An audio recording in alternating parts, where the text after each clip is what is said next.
Enrique Viale es abogado con estudios de posgrado en Derecho Ambiental, consultor y especialista en política y legislación ambiental. En el año 2004 funda la Asociación Argentina de Abogados Ambientalistas. Hablamos con él sobre este tema. Primera consulta, usted mencionaba que el problema no es la falta de normas, sino la dificultad para que sean aplicadas en el tema ambiental específicamente. ¿Cómo es ese tema? Es así, Argentina tiene una serie de normativas en materia ambiental de vanguardia, de lo mejor, con los principios, las columnas vertebrales del derecho ambiental internacional. Si no es que nos falta mucha legislación. El problema que tenemos es que existe una gran impunidad ambiental, una impunidad en el incumplimiento de la normativa ambiental en nuestro país. Casi diría que es una especie de indulto generalizado, ¿no? ¿Por qué? Porque tenemos violaciones o afectaciones a la naturaleza en distintas partes de nuestro territorio, con el modelo de agronegocio, con el modelo de megaminería, con el modelo de fracking en la Patagonia, sin ningún tipo de consecuencia o muy pocas consecuencias legales. Y tenemos buena normativa, ¿no? Tenemos la ley de glaciares, la ley de bosques, tenemos la Ley General del Ambiente, que tiene principios como el principio preventivo, precautorio.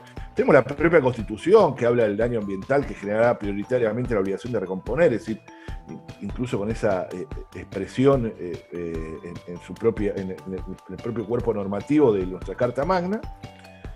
Pero las injusticias ambientales son absolutas en nuestro país. Entonces, hay un problema de aplicación de la norma, ¿no? Pareciera que las normas ambientales terminan siendo, en muchos casos, como violadas casi con un asentimiento de los poderes locales, ¿no? O tácitos, ¿no? Al menos. Usted también fue un activo impulsor de la ley de glaciares, ya a un tiempo de la promulgación de esa ley. ¿Qué análisis hace, doctor, respecto a esta ley necesaria, por cierto, pero hablamos también con vinculación a la primera pregunta, la aplicación, ¿no? Bueno, ese fue uno de los grandes hitos en materia de conjunción entre el Congreso y movimientos sociales y peticiones populares, ¿no? Que era tener una ley que proteja las fuentes de agua, donde nacen nuestros ríos, como son los glaciares. Con mucho lobby en contra, fue una de las pocas veces que el Congreso Nacional votó a favor de la gente, ¿no? Y no a favor de los grandes intereses concentrados del gran capital transnacional minero. Está bien. Sí, estaba prevista en 2016 una revisión, eso finalmente no sucedió, ¿no, doctor? No, porque recién se completó de alguna manera, porque nosotros creemos que está incompleto aún, porque no se utilizan las definiciones legales, el inventario. La ley estableció un inventario nacional de glaciares, es decir, ¿dónde están? ¿Quiénes son? De glaciares y ambiente periglaciar. Eso recién se completa posteriormente a los derrames de cianuro de la minera Barrick en San Juan, que fueron primero en el 2015, 2016, 2017. Es decir, recién en el 2018 se termina parte del inventario como consecuencia de el escándalo que generaba de que había derrames en un lugar que debería estar inventariado, como es la mina Veladero, y no estaba. Y cada 5 años, es decir, que este año debería ser la revisión, pero bueno, no sé si la van a terminar. Doctor, usted hace mención en algunos de los textos que estaba leyendo al extractivismo urbano. ¿A qué se refiere respecto a este tema? Bueno, es algo que sufrimos en las grandes ciudades, sobre todo en las grandes ciudades de Latinoamérica, ¿no? Como la lógica de la especulación inmobiliaria tiene la misma lógica que el extractivismo no urbano. El extractivismo clásico sería que es el agronegocio, la megaminería, el petróleo, que es acumulación por desposesión, desplazamiento de población, apropiación de lo público, degradación de la naturaleza. Todo eso pasa también en las ciudades. Nosotros hemos detectado el mismo mecanismo y lo hemos llamado, ¿sí? Lo hemos apodado, le hemos puesto un nombre que es extractivismo urbano, ¿no?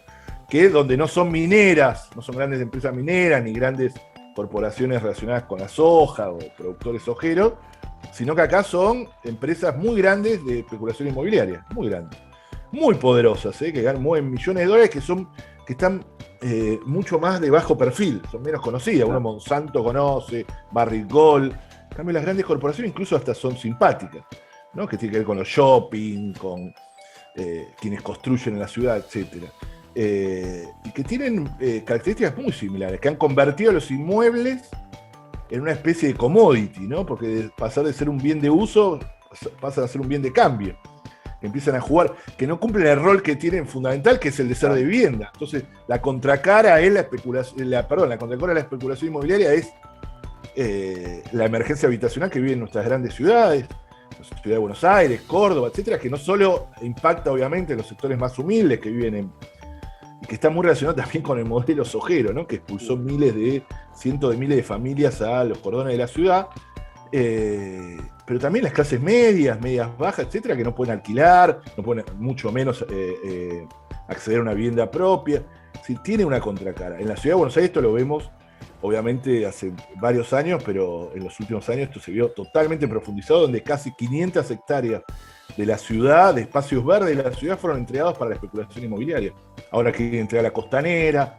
Bueno, es todo ese proceso es el que llamamos nosotros extractivismo urbano, que tiene grandes ganadores, que son las grandes empresas inmobiliarias.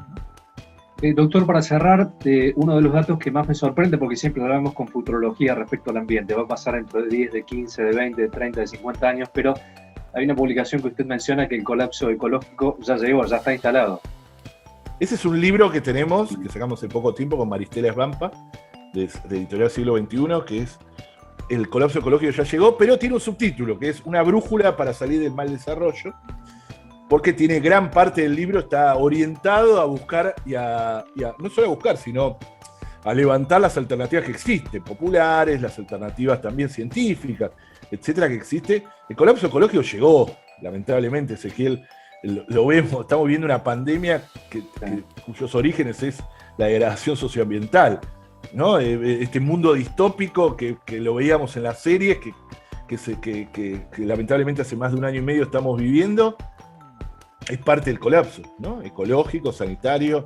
Ayer Canadá tuvo, por ejemplo, como un ejemplo, así, la mayor temperatura de su historia, con temperatura de más de 45 grados, una cosa... Sí, rozó los 50 grados, sí. Por eso, impensada en Canadá, jamás había pasado, pero también tiene que ver con eventos climáticos extremos que se van repitiendo y que los vemos cada vez más acelerados, ¿no? Y que insisto, veíamos en series o en películas distópicas y ya se empiezan a hacer lamentablemente realidad. Hay que salir de los modelos, y sobre todo América del Sur tiene que salir de los modelos de mal desarrollo que nos imponen colonialmente del norte como si fuese un destino, ¿no?